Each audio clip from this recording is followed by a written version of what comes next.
മോഹൻദാസ് ഡൽഹിയിൽ വന്ന് പാർലമെൻറ്റിൽ നുഴഞ്ഞു കയറി ബോംബ് വയ്ക്കാൻ സാധ്യതയുണ്ടോ എന്ന് ചോദിച്ചാൽ സാധ്യതയില്ല. ബട്ട് ആ സാധ്യതയും കൂടെ സെക്യൂരിറ്റിക്കാരൻ അവിടെയും കൂടെ അത് അടയ്ക്ക്. ആയതിനാണ് ആ മോഹൻദാസ് തീരെ മെലിഞ്ഞ ആളാണ്, അതിലെ വലിഞ്ഞു കയറുകയുള്ളത്, അതും കൂടെ അടച്ചു വന്നു. ഇതാണ് സെക്യൂരിറ്റി. കേൾക്കുമ്പോൾ ഇപ്പോൾ ചിരി തോന്നുന്നില്ലേ?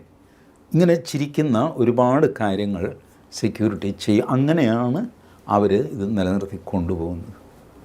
U may laugh at it, എന്ത് മണ്ടത്തരം.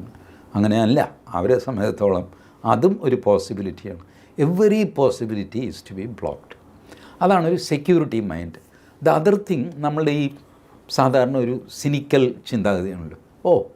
ഒന്നും അങ്ങനെയൊന്നുമില്ല, ഇങ്ങനെ പറഞ്ഞ് ഒന്നുമില്ല എന്ന് പറയും. That is all okay. സാധാരണ നമുക്കൊക്കെ അങ്ങനെ പറയാം. നമുക്ക് സെക്യൂരിറ്റി ത്രെട്ടൊന്നുമില്ലല്ലോ. അതുകൊണ്ട് ഞാൻ പറയും, എന്നെ ആരും ബോംബ് വയ്ക്കും, ഞാനൊന്ന് കാണട്ടെ. ഉള്ളിൽ ധൈര്യം എന്താ? എന്നെ ആരും bomb, you are not worth it. അതുകൊണ്ട് ആരും ബോംബ് വയ്ക്കില്ല. അതുകൊണ്ട് മോഹൻദാസിനെ പൊങ്ങച്ചടിക്കാം. നരേന്ദ്രമോദിക്ക്, രാഷ്ട്രത്തിൻ്റെ പ്രധാനമന്ത്രിക്ക്, സെക്യൂരിറ്റിക്ക് അങ്ങനെ ചെയ്യാൻ പറ്റില്ല. ധൈര്യം ഉണ്ടെങ്കിൽ ആക്രമിക്കടാ എന്ന് പറഞ്ഞിട്ട് പ്രധാനമന്ത്രിയെ ഇറക്കി വിടാൻ പറ്റുമോ റോഡിലേക്ക്? നോ, അങ്ങനെ ധൈര്യം കാണിക്കേണ്ട ആളല്ല പ്രധാനമന്ത്രി.